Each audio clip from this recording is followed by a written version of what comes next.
संविधान बचाने की बात करने वाली कांग्रेस महिला अपराधों पर खामोश।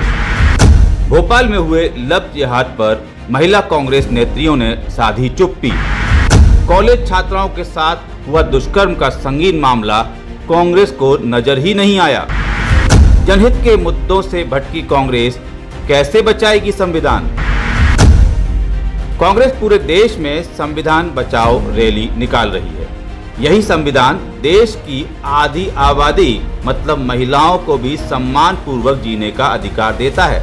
लेकिन भोपाल में कॉलेज की छात्राओं के साथ जिस तरह से सुनियोजित तरीके से मुस्लिम युवकों ने दुष्कर्म किया, उनकी वीडियो बनाई, फिर उन्हें ब्लैकमेल किया, जिसकी चर्चा आज पूरे देश में हो रही है, यह घिनौना अपराध कांग्रेस को नजर ही नहीं आ रहा।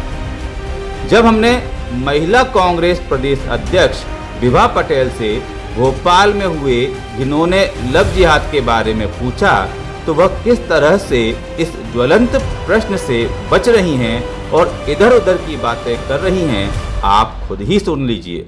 अभी मैडम भोपाल में बहुत बड़ी घटना हुई है लव जिहाद की, 2-3 दिन से निकल कर आ रहा है, इस पे कांग्रेस का कोई नहीं? देखिए, उसमें भी हम लोग अभी अपनी लाइन अब चूंकि पहलगाम का मसला हो चुका था, पहलगाम में पर्यटकों पे बड़ा हमला हुआ था और निश्चित तौर से ये एक ऐसी संकट की घड़ी थी जिसमें हम लोग सभी लोग एकजुट होकर इस बात के लिए कटिबद्ध हैं कि आतंकी हमले में जिस किसी का भी हाथ है उस पर सख्त कार्रवाई होनी चाहिए और पूरी तरह से इसमें पार्टी को न देखते हुए हम लोग राष्ट्र के साथ हैं। लेकिन जो भोपाल में हुआ है कॉलेज छात्राओं के साथ, देखिए इसमें वही तथ्यों की जानकारी वाली बात आती है। कभी भी कांग्रेस पार्टी बिना सही मुद्दे के सही तथ्य की जानकारी लिए बिना कोई कदम नहीं उठाती है।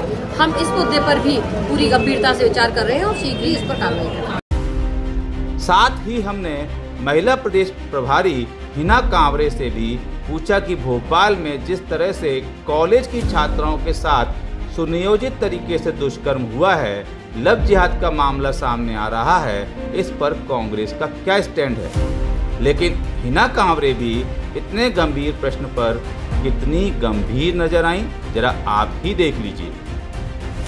देखिए, कांग्रेस हमेशा ही आंदोलन करती है और कांग्रेस हर बिल्कुल देखिए अपराध में महिला अपराध हो या अगर आपको लगता है कि अगर घर में पुरुषों के साथ भी अगर किसी तरह की कोई बात होती है तो उससे प्रभावित तो महिला ही होती है। हर आंदोलन घर परिवार से जुड़ा होता है, तो कहीं ना कहीं प्रत्यक्ष या अप्रत्यक्ष रूप से आंदोलन का हिस्सा तो महिलाएं बन ही जाती है और स्पेशली महिलाओं के लिए तो कांग्रेस पार्टी हमेशा ही आंदोलन करते रहती है। तो मुझे नहीं लगता कि कोई स्पेशली अलग से कोई ऐसी बात अभी करने की आवश्यकता है। ये भी जो कार्यक्रम हो रहा है संविधान बचाओ, उसमें महिलाएं भी 50% हिस्सा है और ये सारी बातें इस कार्यक्रम के दौरान भी आएगी। हम उनके हक अधिकारों की बात भी हम करेंगे। महिला अपराधों पर मैडम जी हम बात करें तो अभी भोपाल में एक बहुत बड़ा मामला हुआ है जो कुछ कॉलेज की छात्राओं के संग बिल्कुल सुनियोजित तरीके से लव जिहाद बोला जा रहा है, तो इस पर कांग्रेस का कोई भी स्टेटमेंट या मूवमेंट अभी नहीं है। मेरी जानकारी में तो अभी ये चीज़ नहीं है, लेकिन अगर ऐसा है तो आप इतना विश्वास रखिए कि कांग्रेस पार्टी काफ़ी जागरूक है और वो जब तक तथ्यों की पूर्ण जानकारी उनके पास ना हो तब तक किसी भी तरह का स्टेटमेंट जारी नहीं करती है। तो अगर अभी कुछ देरी हुई होगी तो उसके पीछे भी तथ्य इकट्ठे किए जा रहे होंगे।